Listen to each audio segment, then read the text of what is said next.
Hey everybody, it's Bust, Expedition Trial number 294. It's our first trial of the 2.5 patch. Let's see what makes an appearance here. And so, interesting little set. Nothing that has changed in the in the new cards. If you aren't familiar with the 2.5 patch, I guess the big thing is they took off the Shurima bonus. So they used to show up twice as frequently as they should. Now they're back to the normal amounts. Some of the pools, I think they picked up some wild pick bonuses. I think it was Azir and Talia, so those should show up more frequently if you're drafting those style of decks throughout the wild picks. But nonetheless, back to here. None of these champions were changed. They all survived the nerfs. There's mainly some big hits to Twisted Fate and to Fiora. But nonetheless, with our choices here, I feel like we have touched on both Zed and Anivia recently. I think we've kind of drafted all of these champions recently, but man, do we really want to go the route of the Elnick? I don't think I can quite pull the trigger on this. I'm kind of like okay with it. It's pretty powerful when you are physically starting out with an Elnick. Maybe, fine, maybe we'll just go for it. Go for it here. So, nonetheless, I know we've drafted this Zed here recently. We did try to get it going with both the Sand Soldiers and uh, the Shark Chariots, and that was a little bit too much. And so I think this pool, it's fine with the Sand Soldiers, it's fine with the Shark Chariots, it's fine as just a pure Ionia deck, not too good as using all three factions. And then of course over here, Callista, very powerful, one of the best champions in the game. Man, I can't I can't bring myself to decide which of these I want to go. I'm just going to go with the Anivia here. I think it's been the longest time since we've drafted this, and we'll see if we can't actually get the Elnix out and about and rolling through our deck. And so we'll take a peek at it on the site here. If you're not familiar, it's ftpbus.com. It's where I keep all of my expedition-related contents, and we're just going to go to the little drop-down box, take a peek at Anivia's cloning program, and see what we're working with here. And so, yeah, this pairs up with Vi, and kind of the idea here is, we'll play a Bull Elnick. We'll use some of the Vi cards to shuffle a bunch of Bull Elnicks back into our deck. And so if we're going to either use counterfeit copies or Parade Electro Rig, whatever, we'll shuffle a bunch of copies back into our deck, and then that will make it easier for our troop of Elnicks to work, or if we have to play it, things like Call of the Wild. And so, we're looking at this kind of in two different directions. We can either use the Elnics, so we really just have Bull Elnic and then the payoff and Troop of Elnics, or we can kind of go after Yetis, where we have Yeti Yearling, Avarosian Trapper shuffling in the 1-mana 5/5s, and then, since that's such a high quality card, we have to assume it's a pretty good deal to be drawing some of those. And so, as it stands with this pool, I think it kind of plays out pretty similarly to Ancient Evil Tryndamere. It just doesn't have all of the good cards in it that we would like. It's pretty powerful to go ahead and pursue the Yeti strategy, as in just Yeti Yearling and Avarosian Trapper. Bull Elnick, if things are really happening and flowing, we can pursue this. Maybe try to get the things going with the troop of Elnics. Super high roll strategy. We'll see how that plays out. It typically does not. And then, there's some reasonable top end. The Tryndamere top end is, of course, a little bit better. This pool doesn't have, Tryndamere himself in it, but it does still have access to the good epics and the Hearthguard, Howling Abyss, and Tusk Raider. So, these pools, they tend to have no interaction. Just Caught in the Colds is the only way to physically deal with one of your opponent's units. It has some pretty good early game, no mid game, pretty good late game, and you just got to kind of fill in the gaps with this. So, let's see how this plays out. Ugh, Call of the Wild, such a bad card. And okay, I'm kind of on board with some of this here. This isn't going to be a world for Teemo. This Teemo, he is the Piltover choice, but we're not going to be using this as any of the cloning program kind of themes. It's just going to be a real competitive theme with the Anivia. Okay, and so that leaves it with two choices here. This doesn't play out particularly well with Thresh, but the Grand Plaza is still an incredibly powerful card, even with the nerf. It does play quite well with the Yetis and the Bull Elnics, just having the big beefy units on board to really come out and abuse our opponent's units. But it's not quite what we're going to be pursuing. Quite happy enough to just come over here and take the Sejuani. Okay, so yeah, there's a couple of things that the Sejuani really has going for it. Our top end is just covered. Whether or not we build towards Anivia or Sejuani doesn't really matter. We don't really need to draft any expensive units because they're covered in our champions. Kind of thing number two is I can't remember if it's Raiding Party or if it's Suit Up. I think it's Suit Up that actually has the Avarosian Allegiance unit. But if we're going to be in a double Freylord or a full Freylord deck, having access to the Allegiance unit, pretty good deal. And then kind of the last thing I wanted to call out is the Spiritwalker plays fantastically with the Yetis, right? One of the big problems that we have with the enraged Yetis is that we go and we get 2 or 3 or 4 of them on the board, and then our opponent's just blocking them over and over again, and we don't have any way to close out the games. And so giving this the flip coming out, giving all of our Yetis Overwhelm gives us a way to go ahead and win. So I do think we want to take this Sejuani. Let me get her pulled up here as well just to see exactly what we're working with. This was the Raiding Party one.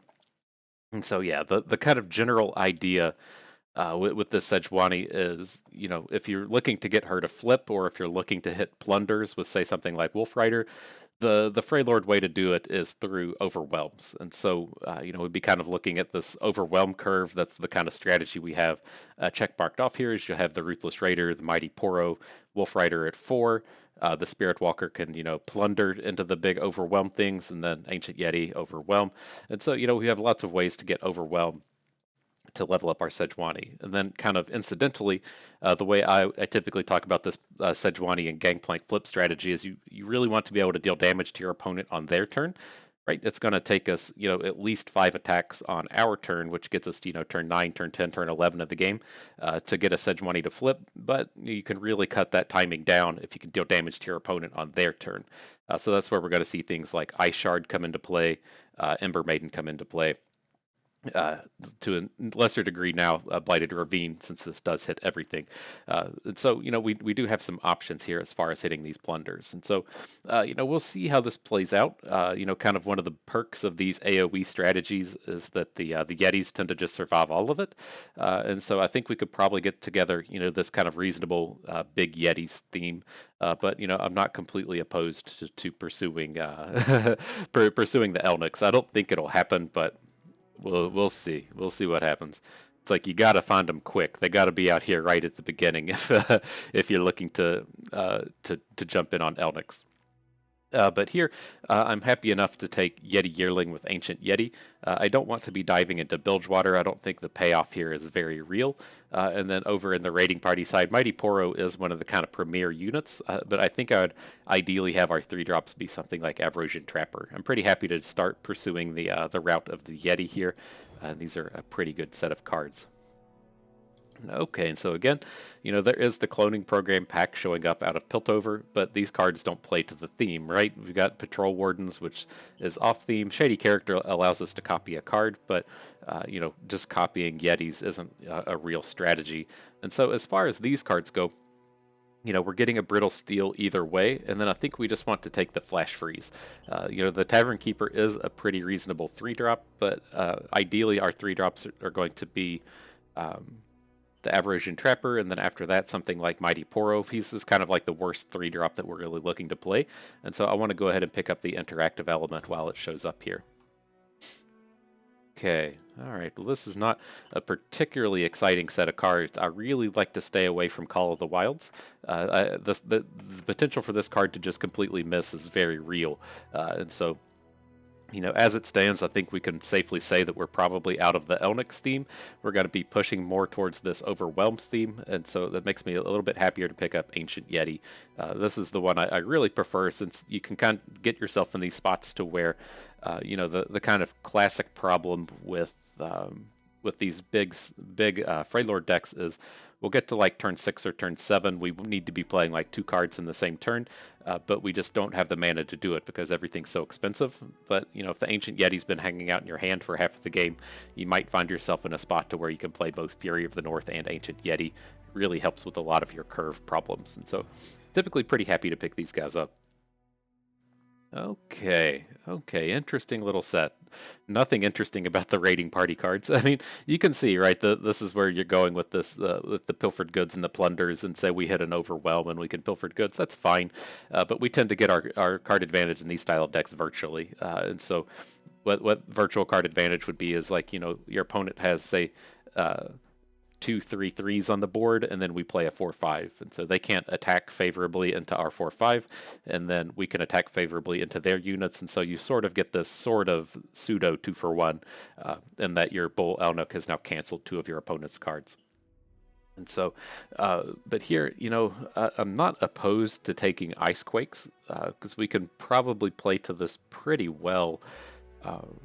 And it's a card that we know we're just never going to see again. I think it's probably powerful enough to take. I'm not like super excited about taking Catalyst to the Aeons, but the Ice Quake can really help us overcome some of these early games. And then some of like the real raw power you can get in Ice Quake is say that we have the 3 banked spell mana. We Ice Quake on 6, maybe AoE the whole board, and then for 1 mana just play a Enraged Yeti. These things play so well in the face of AoE that I think we should probably just go out of our way and go ahead and take that one. And okay, and here, Harsh Winds is just too powerful to be passing, and we are also getting a 2-drop with it. As our deck kind of comes together here, you can see that, our curve is a hot mess. We've really kind of filled in everything we need at the top end, and then we do have to assume that we're going to be drafting more Sejuanis and or Anivias, and so we're going to have 2 additional 6-drops along the way. And so for the rest of the draft, I would really like to focus on keeping our curve low, and at least we're getting a 2-drop out of this Harsh Winds. Harsh Winds is just a little bit too powerful to be passing on, and so I'm happy enough to keep drafting a couple of those. Okay, and the same deal here. We found our Premier 3 in the Trapper along with the Harsh Winds. Very happy to pick that up, but now we really need to be avoiding these expensive cards. We need to keep our curve down low. I mean, we could kind of consider pushing ourselves towards the Enlightenment theme. I don't think it'll really be a thing, with the Catalyst of the Aeons and a bunch of AoEs. I think I would prefer just to have these units, and Yeti Yearling Bull Elnuk fill out the early game pretty reasonably. Okay, and then this pack is a bunch of turds. Hopefully, we can make enough usage out of Tall Tales. We only have 3 Yeti cards at this point. Well, we also have technically 5. Ancient Yeti is here, but we really need the cheap Yetis for Tall Tales to be passably good. And I'm not really excited to take it, but all of these other packs are so bad. We don't want it that stairs. Wolf Rider's pretty mediocre here. We're not going to have any of these Battle Scars-y kind of themes from the Steffens and the Reavers, and so we're kind of stuck with the Brittle Steel and the Tall Tales. Okay, but this is a much better one, right? Very happy to pick up a Trapper with a Brittle Steel. And they continue. The Yetis do continue to show up. And so, a little bit of card advantage in the Bjerg with a Yeti Yearling. It's a pretty good deal for us to be taking. Okay, and then do we ever just go for our 3rd Harsh Winds? Caught in the Cold is, the only way that we can ever interact with what our opponent's doing. But I don't think we can really just dive in on these Harsh Winds. I think we need to pick the early game plays here, and then hope we can trade into some Caught in the Colds or an additional Harsh Winds. It's just that's all I'm really worried about now, is having enough units in the early game. Okay, this is good. Again, we'll have to give this Blighted Ravine a try. I'm not like super excited about it. It doesn't play to that strategy we talked about earlier, right? If we're going to say play Avalanche, or if we're going to play Trundle Quake and then follow it up with the Yeti, our Yeti is undamaged at the end of the day. But with Blighted Ravine, this is going to come down and then AoE on our opponent's turn, which there's nothing wrong with that. It's just a different strategy to be pursuing. But at least our Yetis can survive this, and we're getting another Trapper, which is ultimately pretty important. And so I'm happy to see how that's played out. All right, and here, I think I'm okay with trading out the Elnuk for a Trapper. The Catalyst of Aeons I could see us getting some usage out of, and the same with the Blighted Ravine. I'm really just wanting to push in on this Yetis theme, and so I think I do want to pick up the Trapper. The only kind of like real consideration with that is, we did get stuck with a handful of some of these. We'll just got one Call of the Wild. I thought we got stuck with 2. But no, this is okay. We'll be completely done with the Elnuks, and then we'll just be on track with the Yetis theme here. Okay, and it is that time of the day where we do have to go and make something premium. I know we're like running out of choices here. We're running out of cards to go and turn premium. Not made out of money, and we try to stick to the commons, but let's see what's left here. And I know for a fact, like the Yeti card, the Sentry, the Yeti card, Mighty Poro all leveled up. Babbling Bjerg, maybe not. Bull Elnick, maybe not. But we're already trying to trade away our Elnicks. Oh, but there's the Spiritwalker as well. So let's see. Maybe the Spiritwalkers are our level up of choice this game. If we need to go and have a little luck hit us right in the old luck zone, in the luck space, you know, you gotta be top decking for some winnage. Maybe he is our unit of choice for doing that. Right, since we have all of these Yetis and we need a big Overwhelm or something, you know, it's possible. Yeah, we had some real choices here, right? We had the Spiritwalker, the Bjerg, and the Elnick, but if we need the luck today, we're going to shoot for the Spiritwalker. And so, welcome to the team, my friend. It's going to be hard to get you to plunder since we don't have a lot of ways to go to the face place, but let's see what we can do here. All right, the battles begin. Yeah, like ideally, you know, the only changes I'd really be looking for here is I'd like to have a Caught in the Cold. Just to, you know, some kind of way to interact, whether or not it's Caught in the Cold or some of the early game challengers or whatever. And then I would like to have kind of like a big way to just close out the game. So something like a like Pack Mentality as the card I was immediately thinking of. Just another way to give all of our Yetis Overwhelm. But pretty reasonable start. We have the choice to either, you know, just not play a Sentry on 2, not play something on 3 and get the Catalyst of the Aeons going. Or, you know, just play the normal game, if you will. But I think I'm kind of cool with playing Catalyst of the Aeons. We're going to take a bit of damage here, which we can heal through. We're never going to, like, realistically be able to aggro a Sentry and a Yeti Yearling into this Warden's Prey. And so I think we just go ahead and ramp.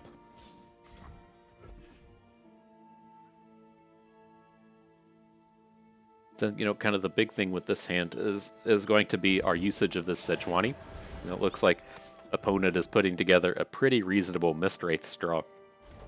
And we're ultimately going to want to, you know, save Sejuani for his Kindred. We just may not be able to do that here. This looks like this is probably going to be an open attack. If he doesn't open, we should be able to just completely shut this down with the Bull Elnick.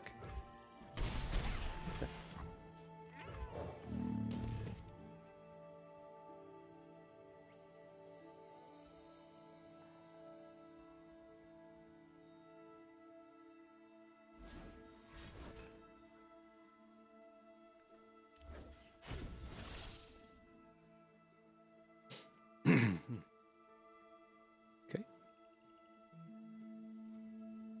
Wish I could remember these. It's hand. So did he hit Mistwraiths? I was trying to look at this card. Like the overlap on these cards is weird. Like the card he picked up with the Stalking Shadows is this second one from the left. But not quite sure how that plays out. Trundlequake would be pretty good.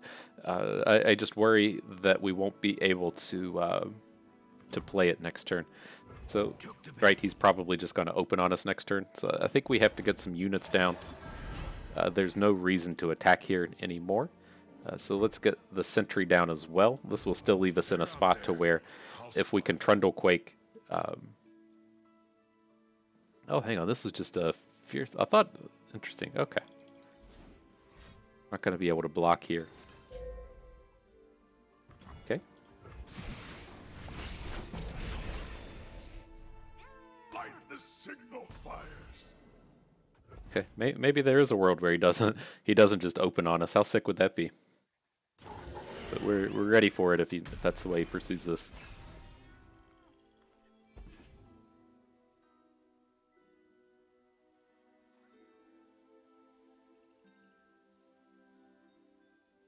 Risen Mists would be pretty punishing, but yeah, we can hope he just doesn't play. He plays some kind of unit here, right? Get another Bark Beast down or something. Never one. Without the other.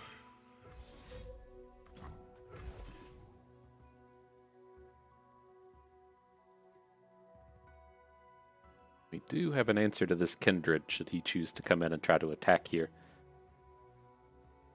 Brittle steal away his quick attack and block it with the Yeti or block it with the Elnick, since he'll still have 2 attack. Interesting. He wants the Warden Spray.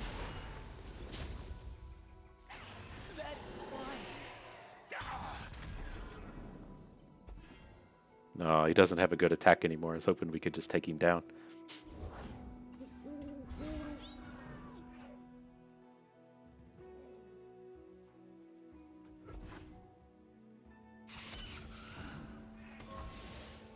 Do we ever just try to Brittle Steel this? Like, we have to just Sejuani next turn, right? But Sejuani can kind of get countered by a Vengeance. I think we need to hang on to this. His Kindred does still have damage on it, and so maybe we'll get a good Brittle Steel on this later.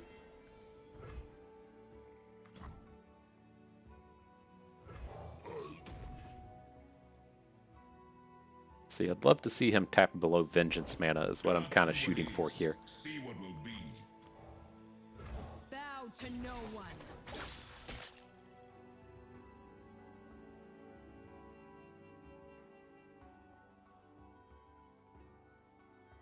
Do we ever have a world where we can just attack with Bull Elnick into Sejuani? He shouldn't capably have any tricks, right? For 4 mana, right? Out of Shadow Isles, he could do 3 with Grasp of the Undying. I think this is safe. Bristle, attack. Just leave me alone. Good, looking good.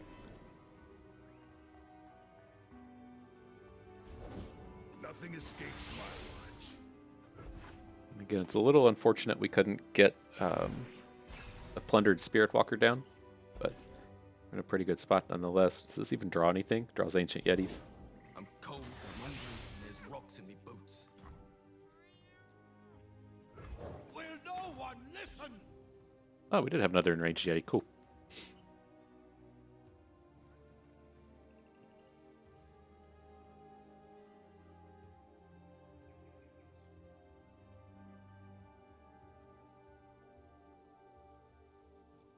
Be able to pretty handily deal with all this. As it stands, I'm kind of thinking of putting, Bull Elnick in front of... Okay. Putting Bull Elnick in front of Azir, just to get that kind of chunk of damage onto him. And then just trying to pick up value blocks across the rest of the board. Safeguard our homes.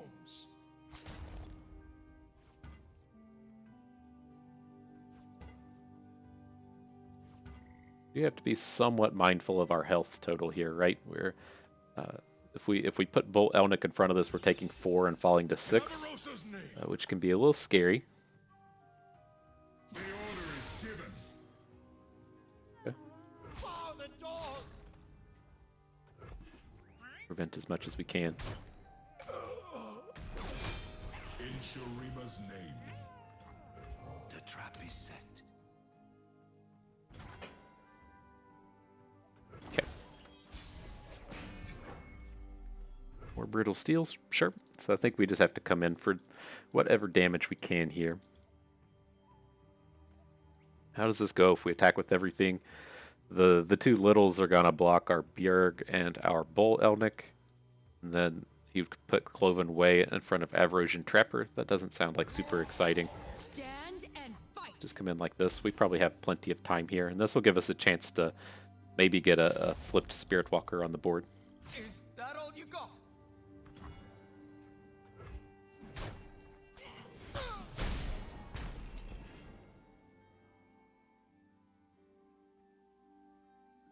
Interesting. Is he going to hit us with like a Spirit Fire? Chase what you want without mercy. I see the beast inside, Shaman. Unleash it. We beasts know our own kind, Sejuani. Okay, let's see where this gets us.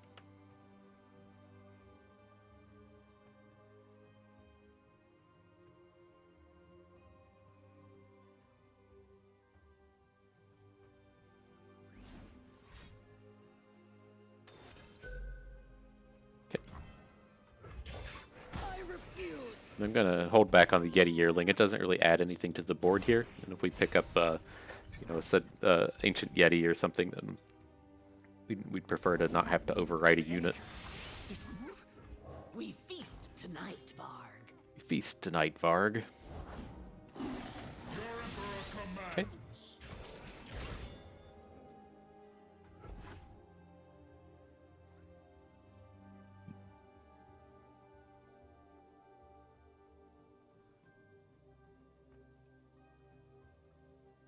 I think we're kind of in a spot to where we can use these brittle steels defensively. So if he has, if we can chunk down some of this health, might be able to get a better one.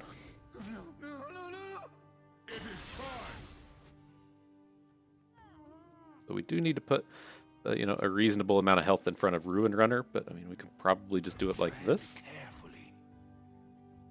Then we want to protect our Overwhelms and not worry about our Bull Elnix. So, I mean, we still would prefer to keep it, but I think we could probably block here and then just Brittle Steel. And do what we can to protect our Ursine.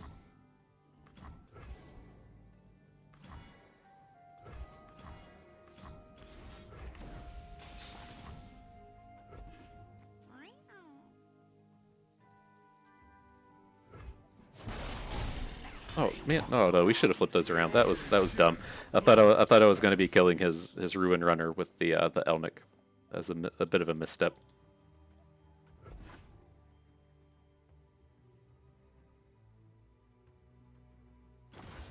And we can't attack with him into the Ruin Runner. That's kind of disastrous.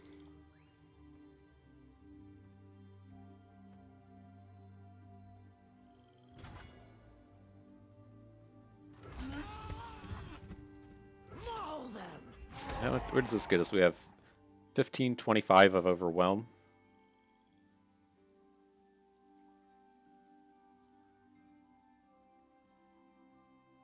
And he can only prevent... Well, he can prevent 6 of it with a Zir. Okay, that was pretty disastrous block. I still think we're in a pretty good spot to win this game, but we really needed to have taken down that Ruin Runner. Faithless creature.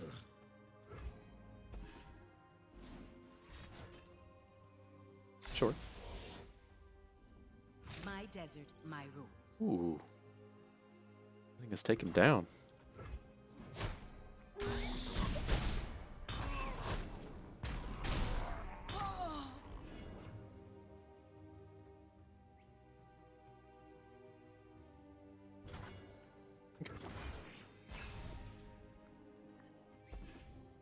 Nice little pickup.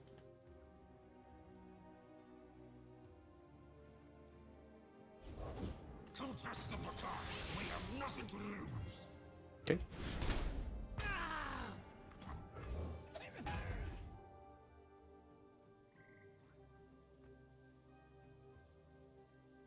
It's gonna be close, but I think we're okay. This attack isn't particularly good because we still have the Brittle Steel. So we can Brittle Steel his Bakai and protect it from the Ursine. However we want to go about this. Oh. It's kind of close to lethal. Don't approve of things like that.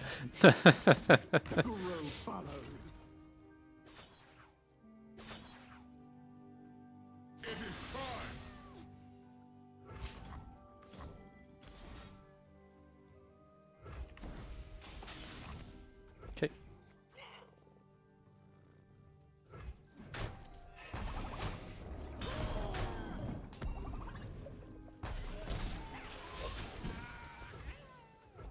Alrighty, well, where's this gonna get us?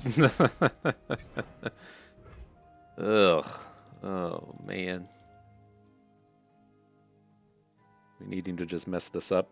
Lightning flows. Tall Tales was not an ideal draw. This would probably be lethal if we'd gotten to attack without that Ruin Runner on the board and been able to get in a handful more Overwhelm damage. Not exactly sure how this would play out, but probably be closer.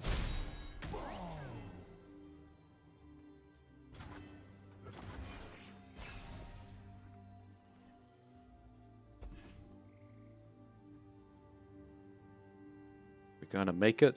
Are we gonna survive it? No! No. The Freljord's Dang. eternal guardian.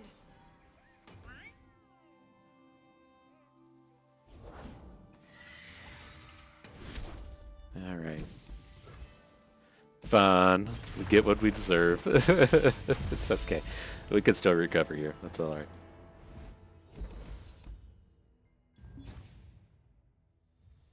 So let's see. Oh man, I'm always happy to pick up a Battle Fury. These play fantastically in this kind of deck. To get rid of the Blighted Ravine would be interesting, but the second Spiritwalker I think is what's going to be slightly more important. As you could see in that game, that just tends to be how we kind of win these things, is having all of the Yetis and giving them Overwhelm. And so I think he's going to be a fantastic pickup, a real required piece of top end here. All right, off we go. Man, I just noticed the store was all lit up. We gotta go and buy some new boards or something. I think I'm cool. I think I'm good with this one to have for a hot minute. Right, it gets my dollars turning all the cards premium. We can't go buy all the boards as well.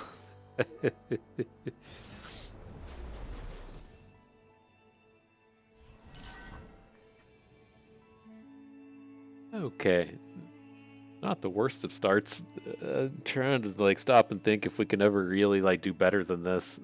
It's probably not. You know, we don't have a whole lot of early game plays to be adding here. So let's just go ahead and hang on to all of these.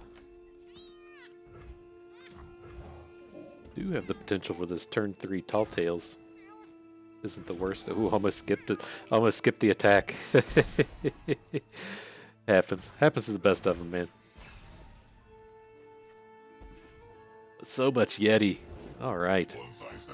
Bring it.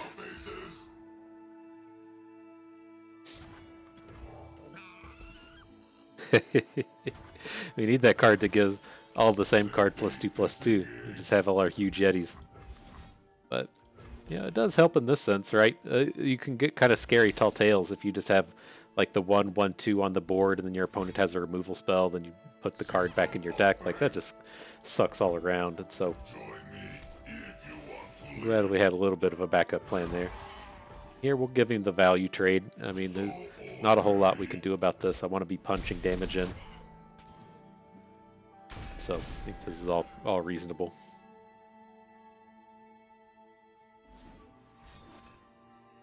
Okay.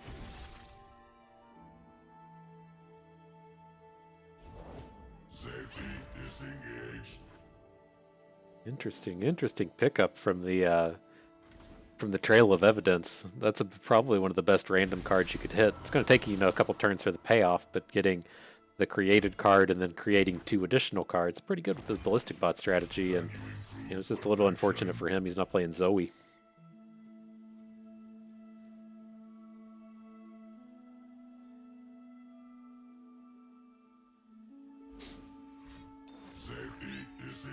Okay.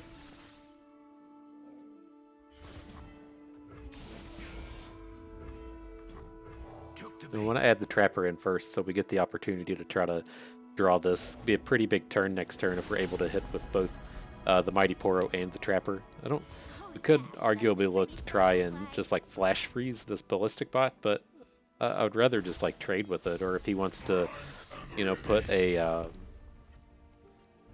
one of these Yetis in front of it, I'm okay with that. But with how things panned out, we didn't draw the 5/5, so might just be spending a flash freeze on the Ballistic Bot. I'm okay with kind of like protecting our 3/3s. Could not care less about the Yeti Yearlings.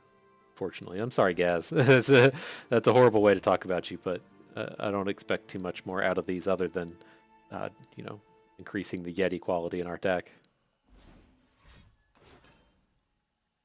Okay.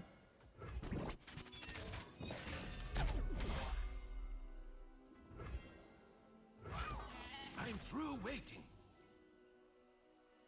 Can I paint you?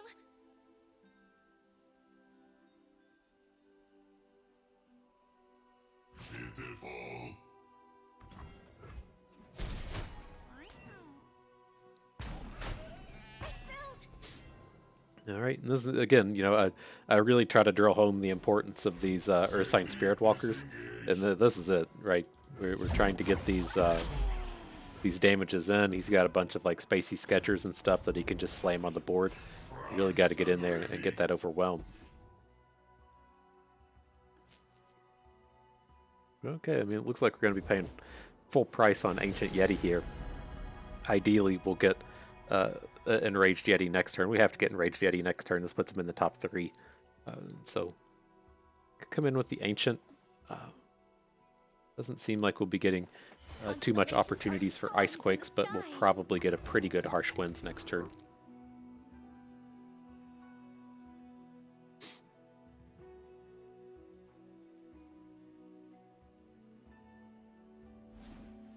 Can you improve perfection? Okay. Words are lost in the roar of the winds. Doesn't really feel worth a card, but I mean, he's got 100 cards in his hand, and so he's probably just happy to spend the mana.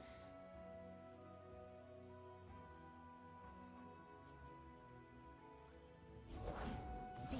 Footfalls make rock slides. Hot on the trail.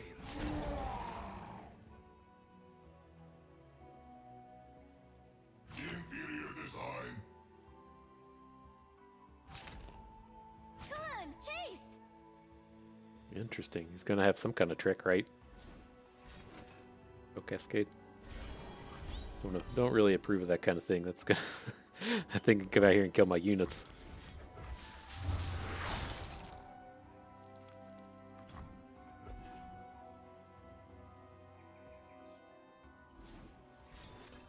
Okay. So yeah, I mean that's gonna leave us in a pretty good spot. He's gonna take 4 and fall to like 7 or so. Yeah, to 7. Got the 3 5/5s on our board. We can make a reasonable argument for a Trundle Quake on his turn. If he just floods the board with a bunch of little like 1/1s or something. Doubt we'll never do that, but options are always good. Let's see.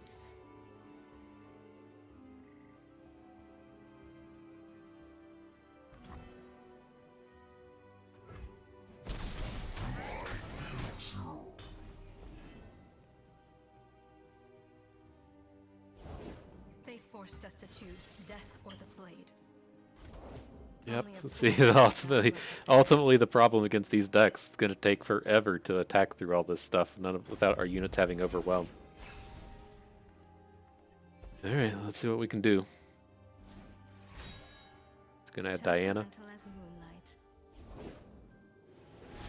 Okay. Calm mind and open heart greet the night. A little dangerous. I'd like to have this Enraged Yeti on the board and Icequake this turn. Cool, he's going to start playing cards. This is kind of the thing I was talking about with Icequake and Enraged Yeti, right? We should be able to Icequake, try to clear out the entirety of the boards, and then follow up with the Yeti.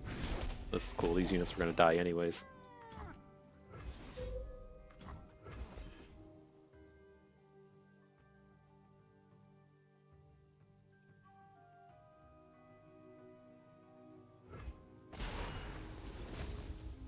We will be free. They walked around.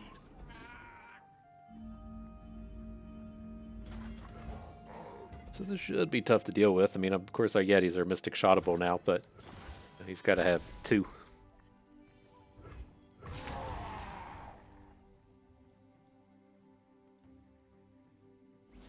Oh, he's playing cards? Okay, you can't.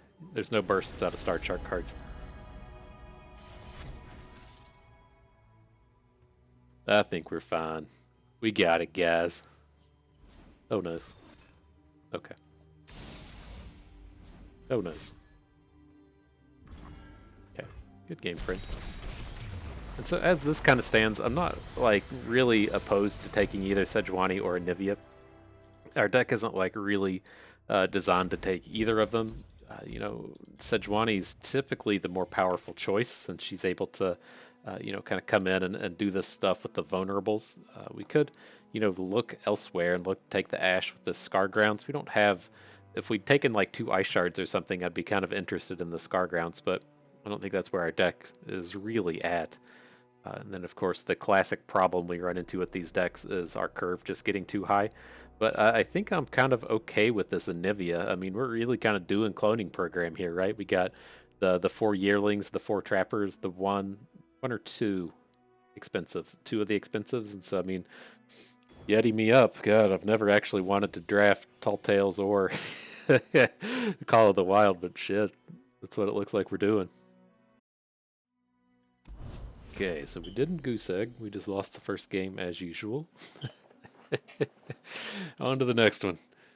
We got a like 18% game 1 win rate. I think we're getting close to 1,000 wins, though, is at least what LOR Guardian says. I know that, like, let me see if I can look it up real quick. I know for a large portion of my time on here, I stopped using LOR Guardian, and then I came back to it. It's been a long time. It's probably been, like, I think I've been using LOR Guardian. Like, I used it right at the beginning, and then I stopped for a while to try some other things, and then I came back to it, and I think those other things time period was kind of, like, during the Rising Tides. I don't quite remember, but I'm pretty sure we used it throughout the entirety of the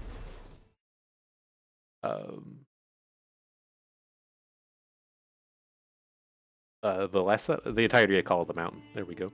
So with this seems like a reasonable start. I don't feel like we need to just be like hard mulliganing for Yeti yearlings, but you see you see what happens when you draw Call of the Wild and it starts to fall down. So let's see. I'll have to get it pulled out. Oh, it looks like it on the LOR Guardian stats, it has me at 993 wins and 566 losses for a 63% win rate. Not bad. Not bad. Is there better? Absolutely, but certainly a lot worse out there. It's not the most fantastic of starts, but this is kind of one of these draws that just has to kind of turn it into a big pile of Yetis. So we'll see what happens. So we can kind of interact favorably with this board. We can kind of interact favorably with dragons because our units are so big. Have to see how it plays out.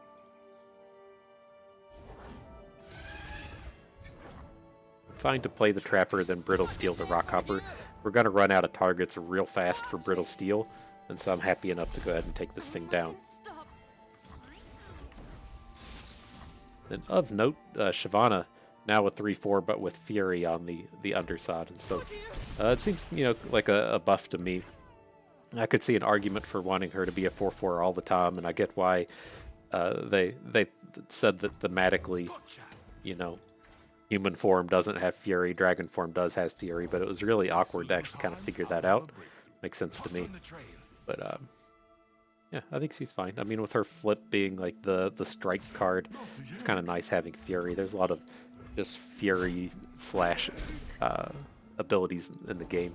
The butcher craves blood. Okay. So we can draw, or try to draw the one cost unit on the top of our deck. I don't think we quite need it, but what? He just doesn't play anything? I'll take the bait on whatever the guy's doing here. Let's just get this board cleared. Not gonna Fury of the North down here. He just wants an empty board. Is he gonna play a Redemption or something? That seems very weird out of a dragon deck. Behind you, a Yeti! Yetis? There's no Very such weird. thing. Much strange. Much strange indeed.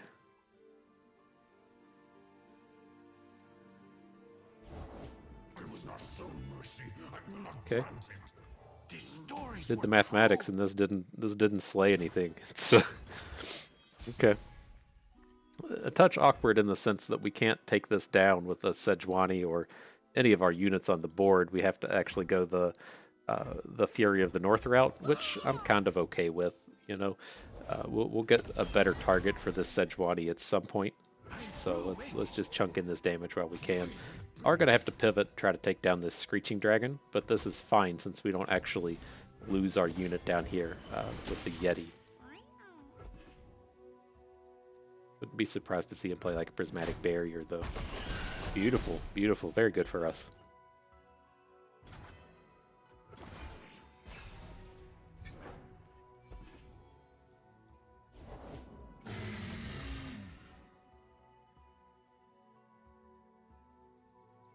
Okay, so we're just going to open next turn.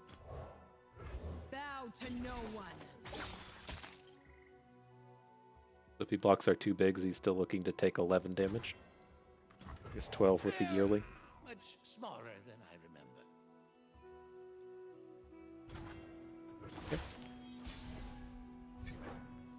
Ooh, and a flash freeze. Nice On timing. the trail. Look out there!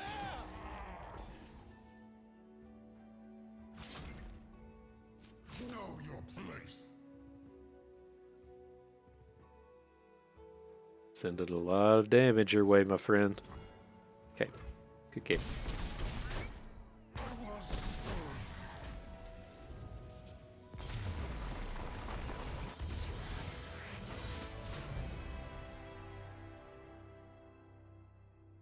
Okay, okay.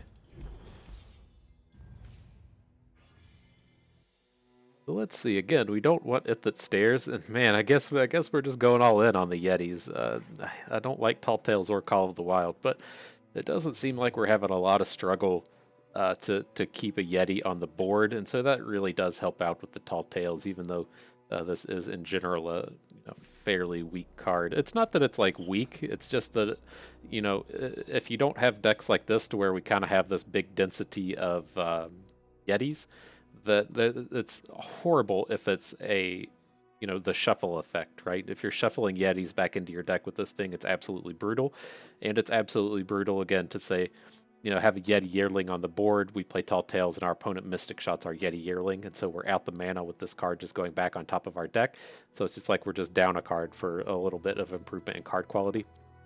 And so it's why I tend to rate it so low. It can turn into a reasonable card, kind of like we have here.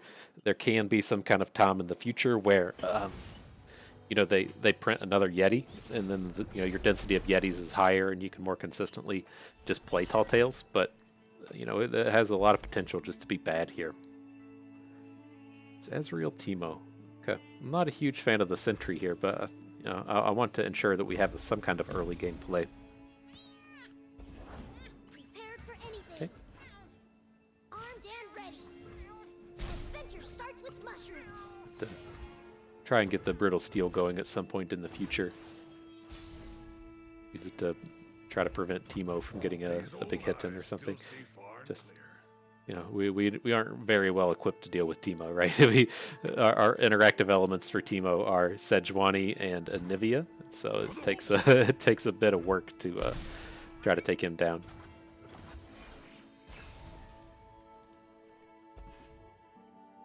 See, as I was talking about the horrific nature of Tall Tales, like, we don't really want to be putting a Yeti on top of our deck here.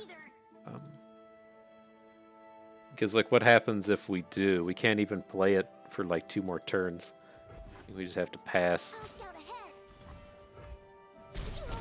See if he shoots our Sentry with Ezreal, and then we just draw a card we can play.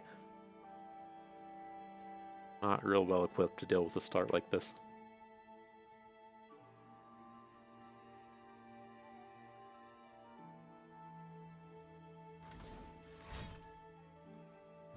Okay.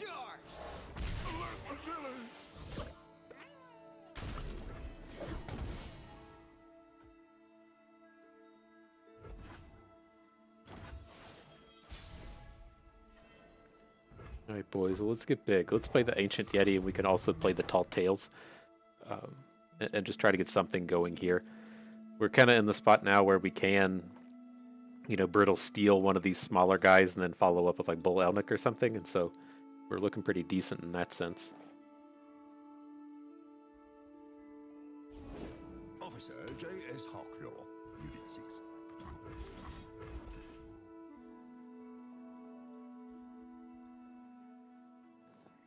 Okay, so yeah, I mean, we're at least certainly bigger than him now. This Ezreal's not real scary. The Teemo's not flipped. So it's probably the only Teemo he's going to have this game anyways. Beg your pardon. Well, it is, because he's only got 1 in his deck. But yeah, that was a bad block as well. I guess if he has the Mystic Shot, I should take that back, but okay, that's fine. But kind of ideally, if you're blocking to prevent the damage, you could have prevented the full 5 out of the Enraged.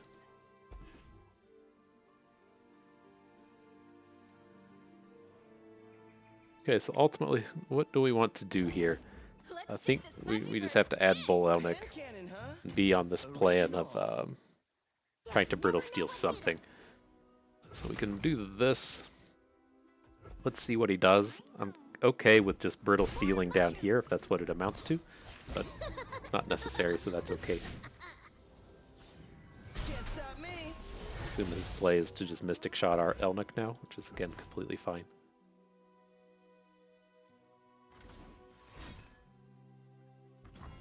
Firing.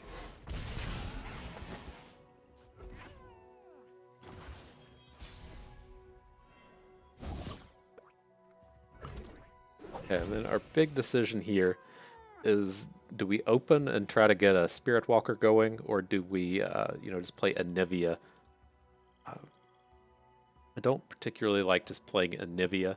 I'm not super worried about this Teemo. If we were worried about Teemo, then we could have Brittle Steeled him last turn and then played Anivia and taken it down this turn. I'm fine to just Brittle Steel this in the future. I think we're good to just come in, and this is going to let our units flip.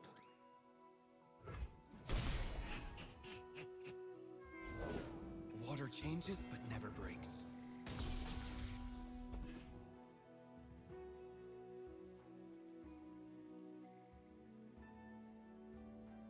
Yeah, then we should be good.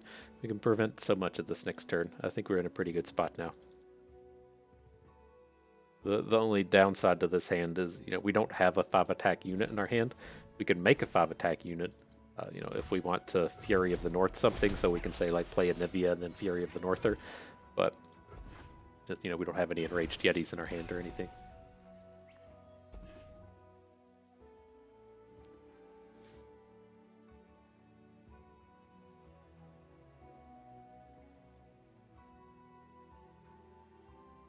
I'll scout ahead.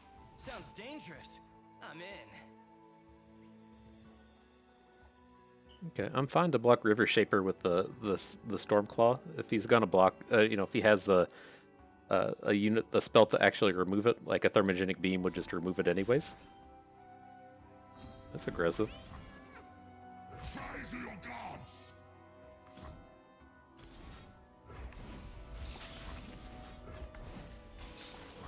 I think this is okay. Still leaves us with the mana to add Anivia here.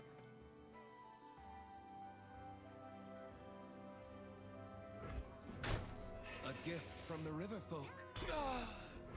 The downside to Anivia is that he can kill her with a Thermogenic Beam. But I guess that's probably okay.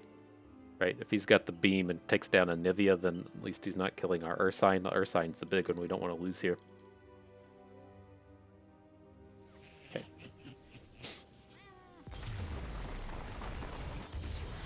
Doing it. Until our paths cross once more.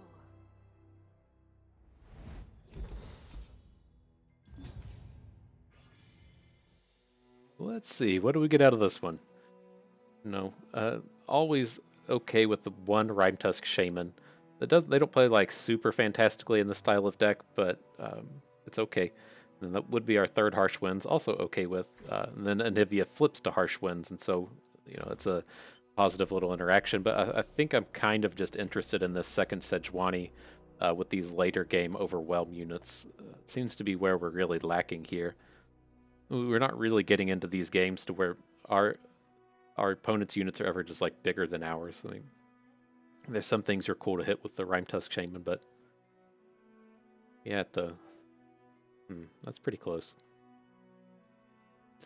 My ultimate worry with this style of deck was in that previous game where our opponent opens with Teemo into Ezreal and we just can't interact with anything that they do. It's fairly common now. It's opponent plays Azir. We can't interact with it unless he kind of says we can interact with it, and so a worry in that sense. But this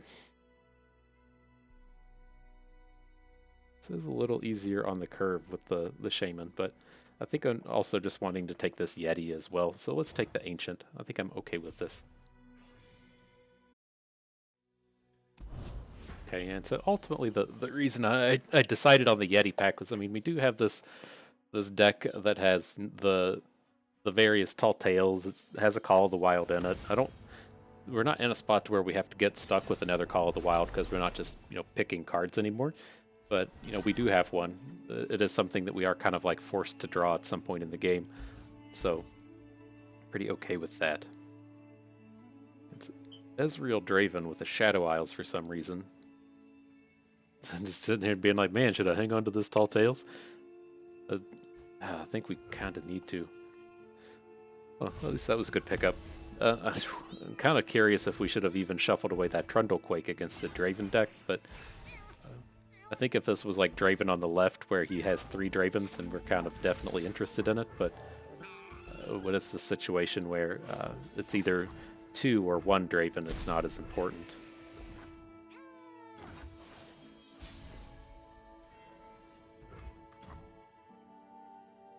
Do we just want to go big now, or do we want to go big at some point in the future?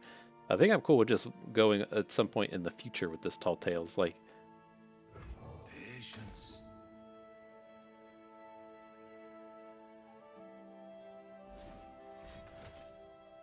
okay.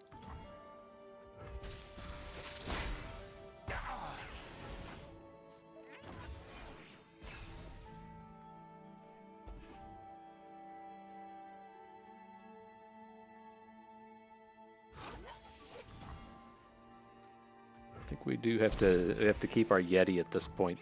We can play Mighty.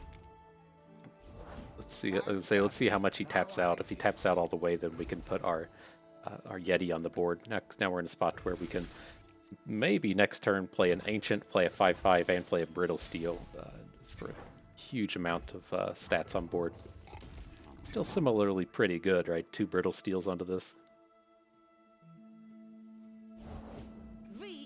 I have arrived. Not ideal.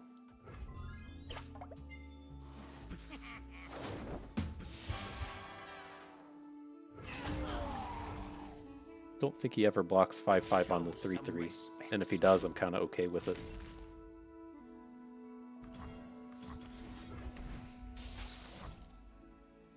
Okay. There is an argument to play the Brittle Steel on that Clump of Wumps or Chump Wump, whatever it was. But this seems like the style of deck to where we should have targets for it at some point throughout the game. Time for a true display of skill. Tall is a mountain and covered in ice. Sounds dangerous. I'm in. Okay. Nailed it. Nailed it.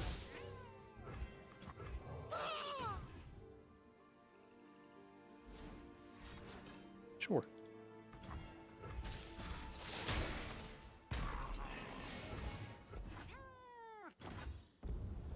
Alright, this seems good for us.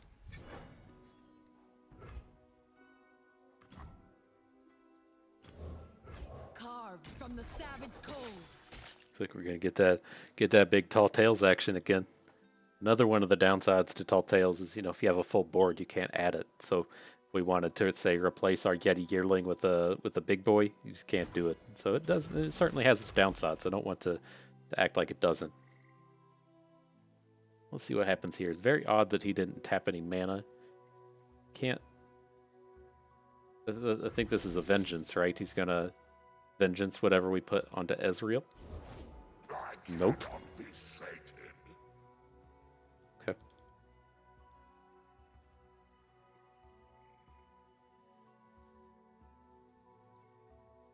He's just gonna block a 5/5, right?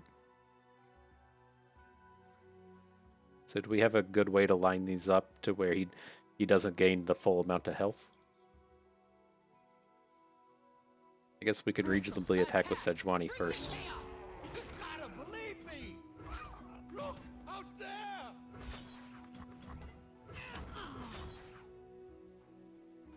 Okay, and then if he wants to actually come down and kill a unit, we want it to be Babbling Bjerg. So I think this is okay.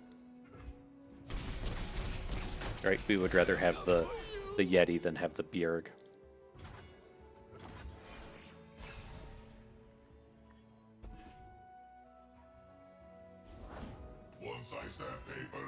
Okay, well, it appears as though this is not a ruination, so I think we're good to just slam out our last unit here and hope for the best.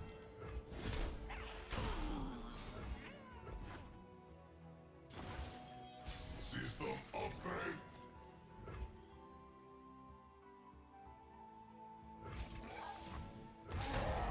Okay, and then we'll switch back to this little to big style of attack. The idea with this kind of attack is it pushes his units over to the left, and so he has to block our worse units with his Soul Gorger. But we're still going to get him for 10 here. This is still a lethal. I refuse.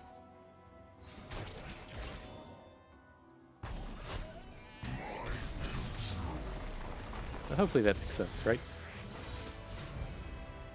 He wants to put, get the highest quality block as he can, so he'd like to kill our best units.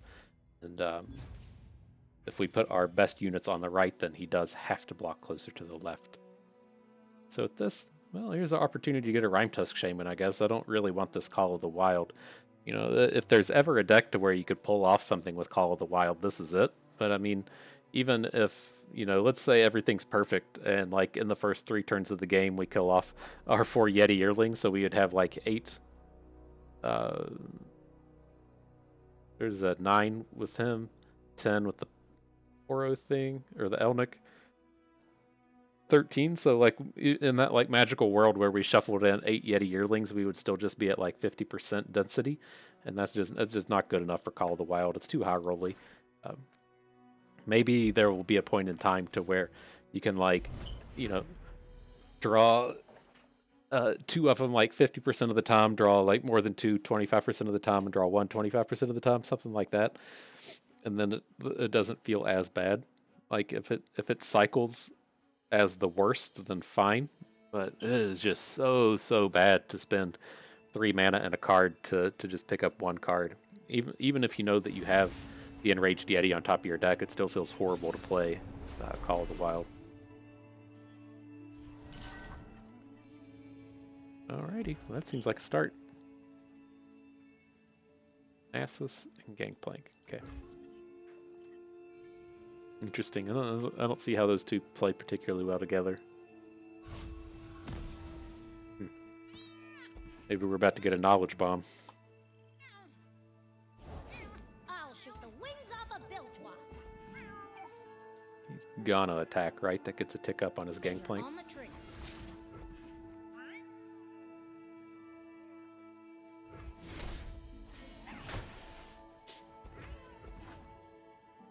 Oh, goodness. Okay, we'll just stay on curve.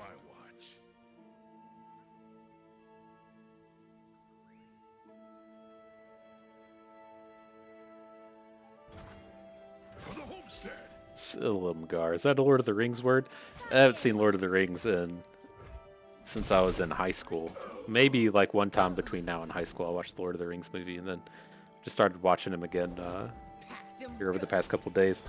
So old, I can't even watch them like in one sitting. This is gonna be like a 3-day endeavor of watching the first Lord of the Rings, and it's not even the extended cut. So we'll see where we get. Man, this kind of sucks, right? I want to play Tall Tales. He's only playing 1 Gangplank. I think we can hang on to this, and then. All right, boys. Let's see how this plays out. Nice. Oof, that's scary. Oof. Okay. All right, let's keep being mana efficient here. It should be reasonably tough for these decks to deal with something like a Bull Elnick. They can play like the 6/3 for 4 out of like Shurima and just make a trade. Fine. But Look what good comes of mortal greed. yeah, that all sounds wonderful.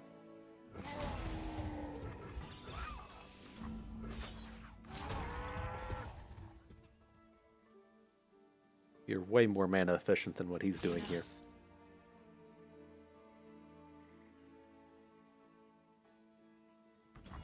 Okay. Humbled.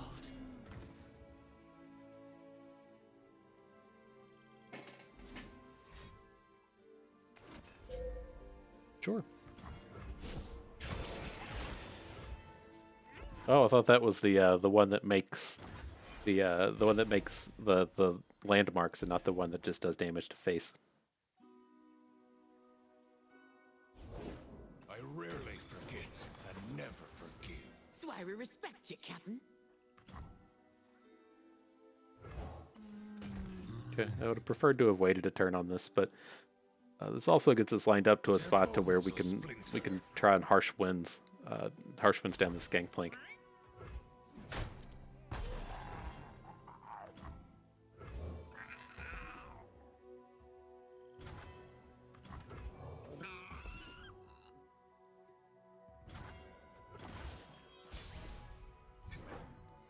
Say what up to all my Yetis, bruh.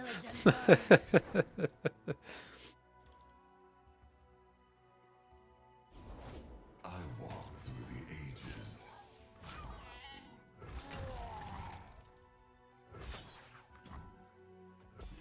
Okay, so I mean we can't attack into Nasus now, especially if he's gonna like come and get us. Oh no, that's brutal, right? Because he's gonna get a sleigh down here on the left. We should have totally put our Yeti way out on the left. That was a mistake.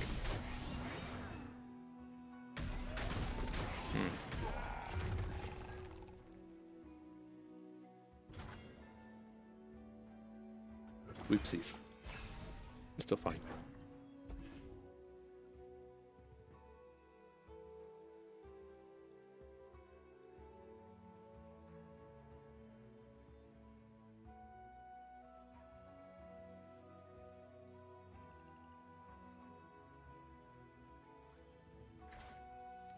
You go, Nasus. If only mortals were not Sure. driven by avarice and hatred. They will learn just as we did.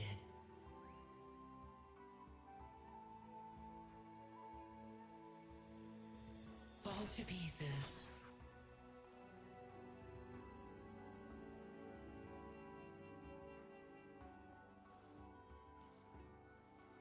Okay. Is that it?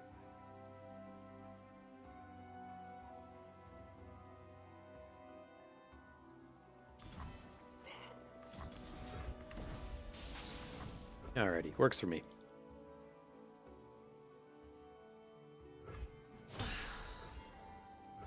So this should be a pretty reasonable Sejuani now. The unfortunateness of not being able to harsh winds on this turn could be kind of bad, but I think we'll be okay here.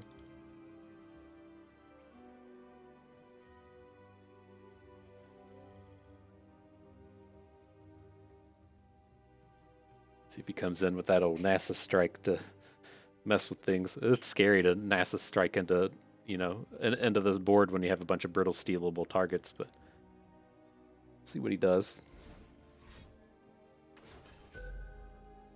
Does it?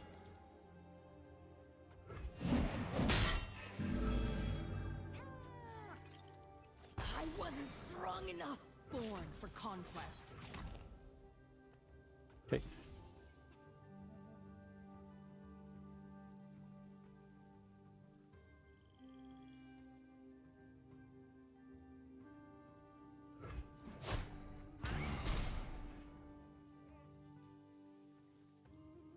Getting there. And do we ever just catalyst, like,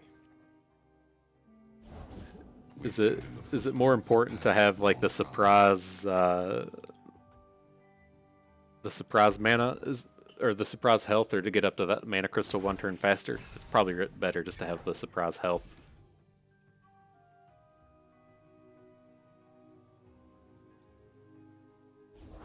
Hey there. Don't mind the knife.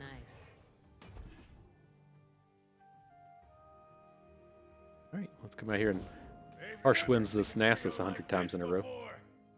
Ugh.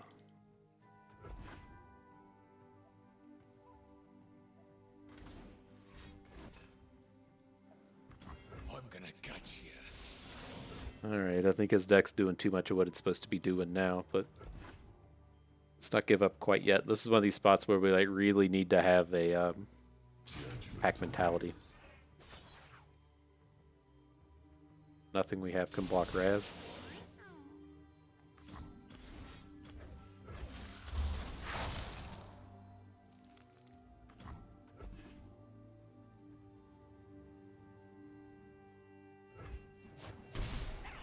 Alright, where you at, Anivia? We gotta get something going on here.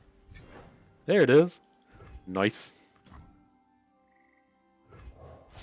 A little dangerous. Him being able to take down the eggs is kind of meh, but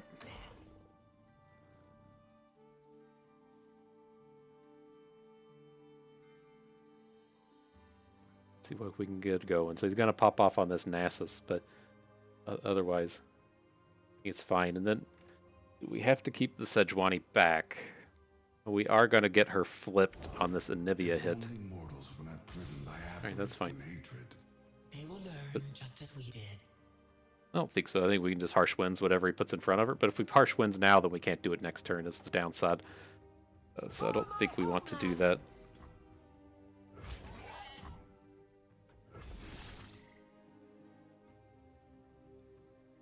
If we had like overwhelms, then I think we could consider attacking with Sejuani here. But I think I want to be able to get this ability going onto his board. Humble yourself. Best run while you can.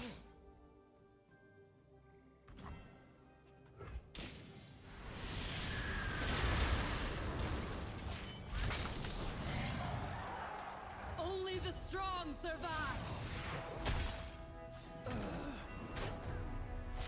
Life and death inexorably interwoven. What up, Nasus? Welcome to the big boy leagues. Oh shit, he gets spell shield though? Forgot about that. Ugh. Ugh, that could be a problem. Ugh, I'm not used to that flipping into spell shield kind of thing.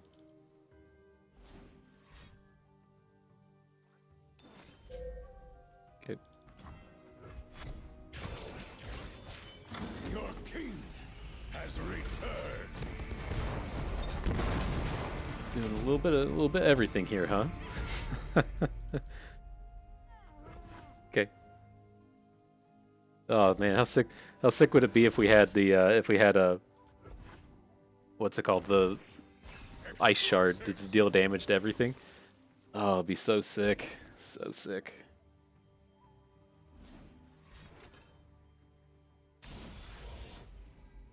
Their bones will splinter. All right, well, how bad is all this gonna be? We're gonna take like 2 from Gangplank, 14 from this thing, so that's up to 16. Oh, he's bringing blocks for us. Okay. Off with ye!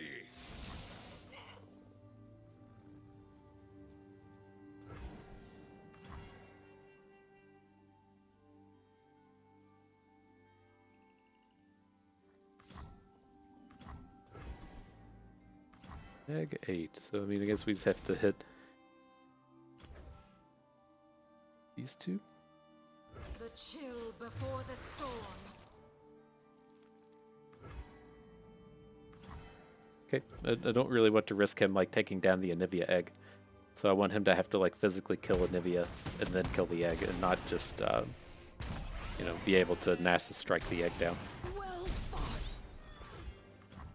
Pretty sure we're still dead, but you know, I think that's our kind of path to victory, is we have to have the Anivia on board.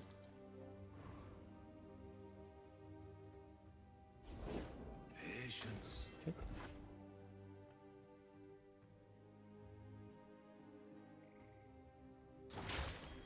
Barrel.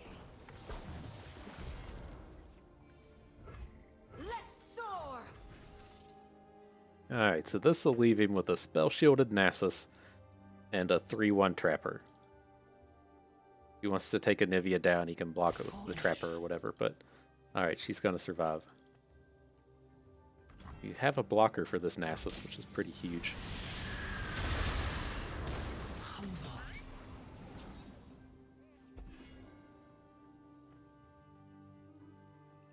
You can do it, Bird. You can do it, Anivia. There's always fighting Uh-oh. 8-punch Pablo.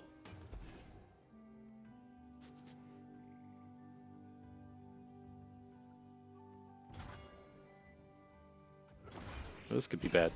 He has the box to put onto our Yeti. This is if he just open kills us. Giving us those shots to draw harsh winds, though, if he doesn't open. Yep. He's gonna get it? Ooh, okay. Ooh, you wee scruff. Interesting. Didn't go for the lethal. Maybe didn't see it.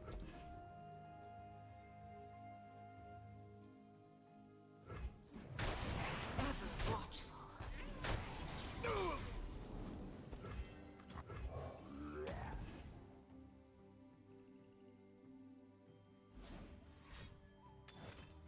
Ricochet. Oh no! Oh no! What a shitty way to lose our Anivia. Oh, talk so much trash on Ricochet. It's gonna hit. It was like the first one, wasn't it? What a bullshit card. That's what we get for talking trash on Ricochet. Got 4 targets, hits face once. Ugh. Who even cares about this stuff? That's horseshit.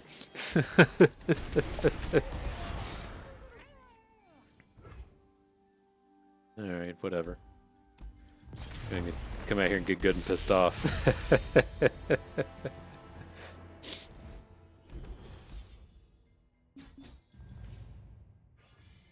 Okay, so we don't want any more harsh winds, and I would rather have trappers than Yeti yearlings, so let's go ahead and make this swap.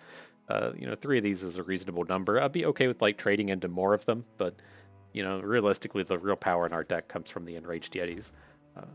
So it just plays a little worse with Tall Tales, but we can play Tall Tales on turn 4 or 5 with the enraged, so that'll work for me.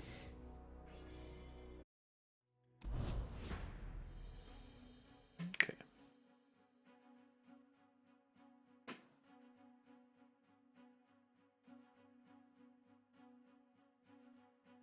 You have 10 cards in hand. I wish there was an indicator, a numeric indicator that said how many you had.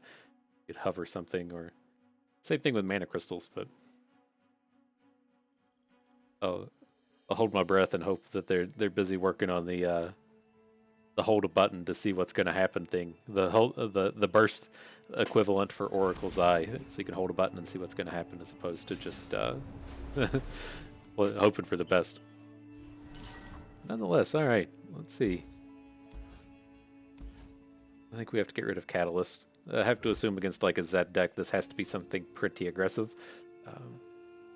If he's playing 3 Azir, 1 Zed, then fine. But if he's playing 2 and 2 and spikes a Zed, or if he just plays 1 and spikes a Zed, it can be pretty tough for us to deal with if we don't specifically have one of our brittle steels.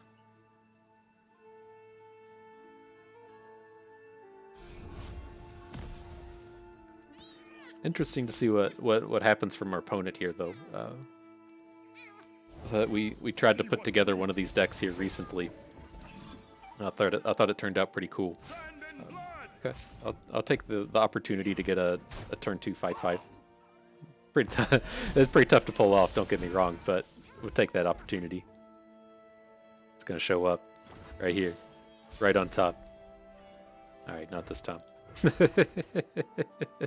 Maybe next time.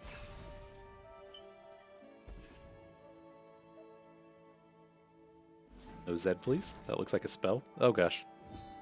No Zed, please. Fuck. Fuck. Okay. Do not deny me. All right, we have to block. Tread carefully. They walked around. Okay. Well, at least he's playing Sown Seeds. All right, we can work our way around this. Let's get the Bull Elnic down. We're going to go into next turn with 7 mana. So if he opens, we have the Harsh Winds play. If he doesn't open, then we have the 50-50 shot of hitting the Enraged Yeti. I think hopefully we can take it over from here, but just on the basis of our stats. My life. Look at this. Welcome to the newly upgraded Shadow Assassin. Seize control.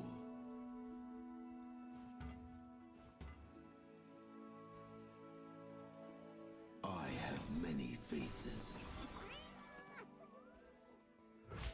Well, he's got to do something, right? He's not just attacking with these Zeds to put damage on us. He's going to play a Twin Disciplines or something here.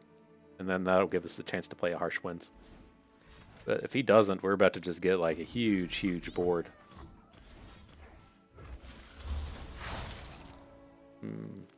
I think this is okay. We arguably should have dealt the damage to the Shadow Assassin. But we can take it down right now anyways. I think that's safe.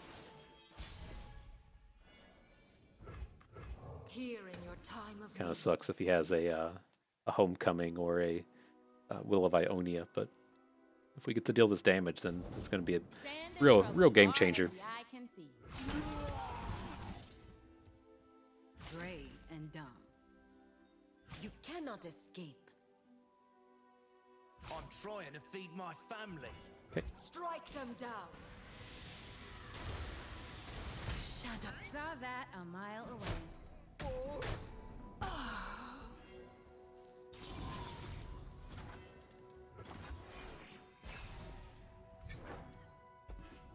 Ooh, big game, Brittle Steel. All right. So if we get to like spend 6 this turn, let's just start with Tall Tales.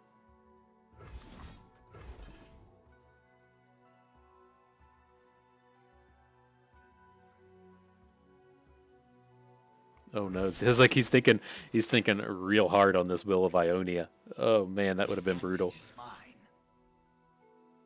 After them!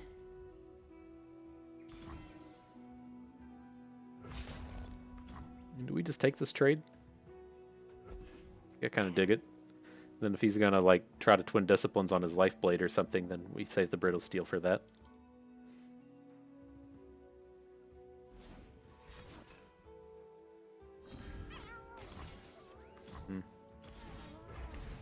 Okay. Not real enthused about that sequence, but I think we're okay.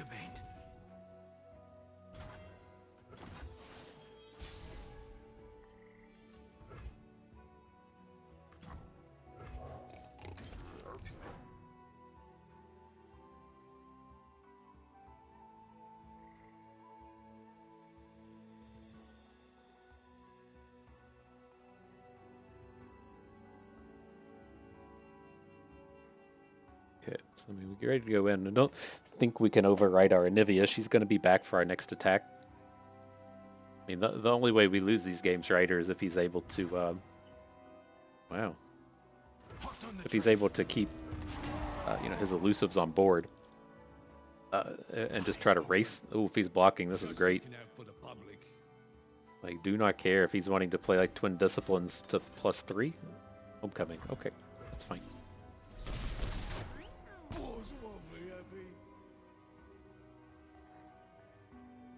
The scary thing here would be if he has like Jeweled Protector.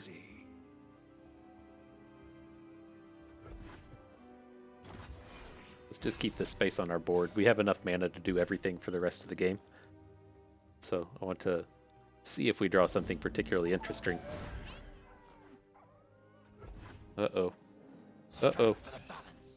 No. No. Alrighty. Good game, friend. It's too bad. That's brutal. It's brutal playing against the deck that's not playing the full amount of Zeds and running into Zed on 3. Kind of is what it is, but painful. But nonetheless, it's not a bad trial for this style of deck. This is something that, I consider this Anivia to be. I can't remember if I put her in like tier 4 or tier 5. I push her way down in the depths because the idea of this cloning program deck is not good. This coming out here and trying to put copies of cards back into your deck so that you can like redraw the copies with Call of the Wilds and stuff. That theme is just bogus. It's not very good. But in much of the same vein as the we look at like an Ancient Evil Tryndamere that also has this Yeti package. It's fine. It's okay. You can get a lot of power to it, but you got to be finding some additional way to take advantage of all these 5/5s, because we ran into it a couple times and also essentially ran into it in that last game there. To where your opponent can just put a bunch of units on the board and then there's, nothing you can do about it. Your units don't have Overwhelm. They just have a ton of stats on the cheap. And so, if you have 3 or 4 enraged Yetis on the board, you're, looking pretty far ahead. But your opponent is able to kind of like chump block and still do their thing and race around you. Saw it very much in that last game. Also saw it against that like Invoke deck we played. I think we played against an Invoke deck and just crushed him with an Ice Quake. Very similar situation as to where they just have blockers for days and you have to find a way around it. And so I think I'll just kind of spend the rest of the time just talking about Yetis in general. Feels like we may or may not have drafted them kind of recently. I feel like I forced Anivia like maybe 5 or 8 trials ago.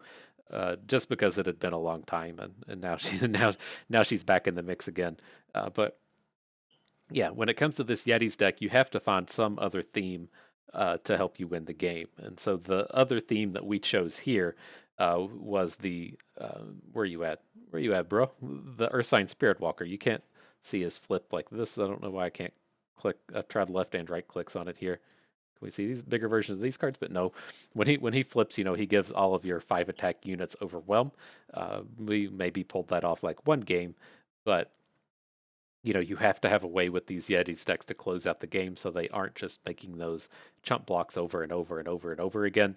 And our unit of choice here was the Ursine Spiritwalker.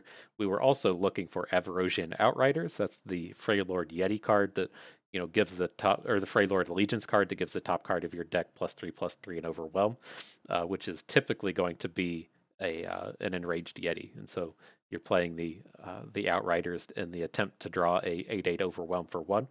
Kind of the same idea. We're getting a big old pile of stats of Overwhelm.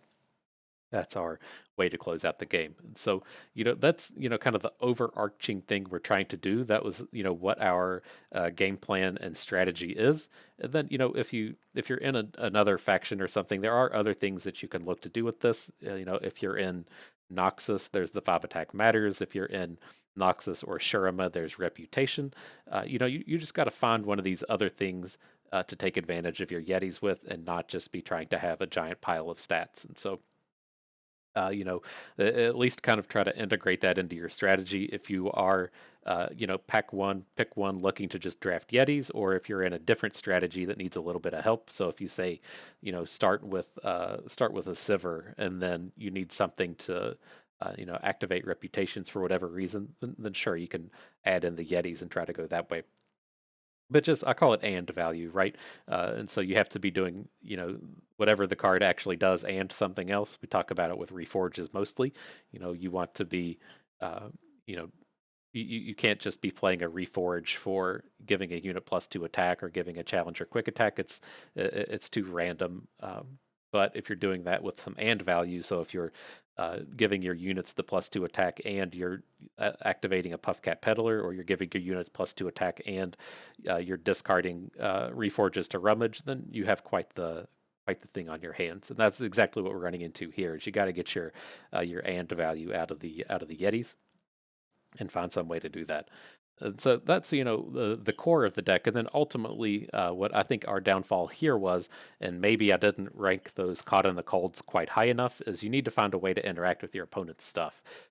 This is like traditionally why I don't like Ash decks. Ash has all of the Frostbites in the world, but no way to like directly interact with your opponent's things.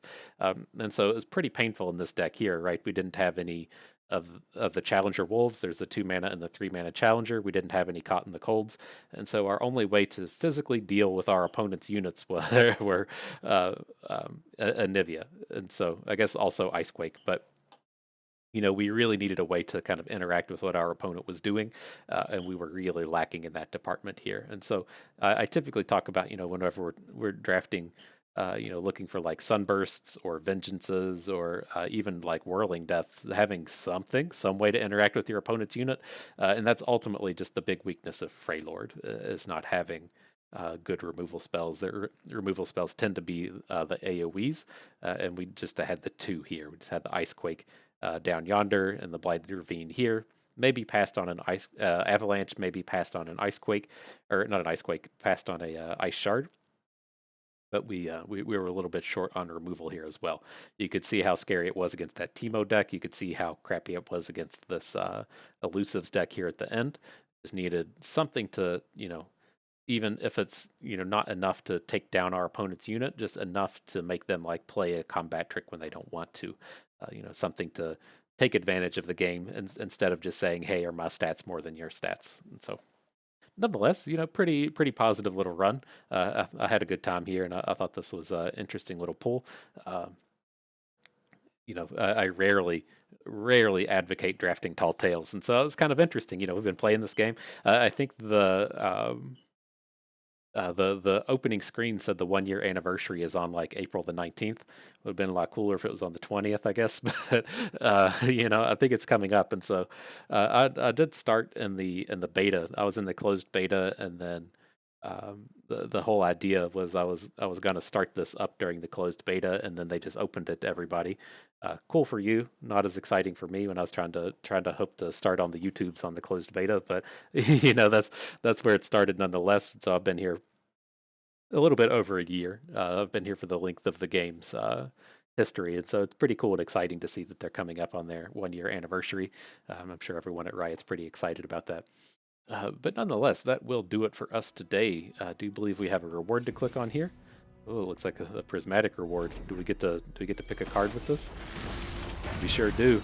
All right, we got to pick one of the units. I'm going to go with the Keeper of Masks. I really enjoy drafting the sparring student style decks, and the Keeper of Masks is you know, not your top tier unit, but a real powerhouse in there sometimes. And so, welcome to the club. And I do believe that is it. Are we done with all the regions?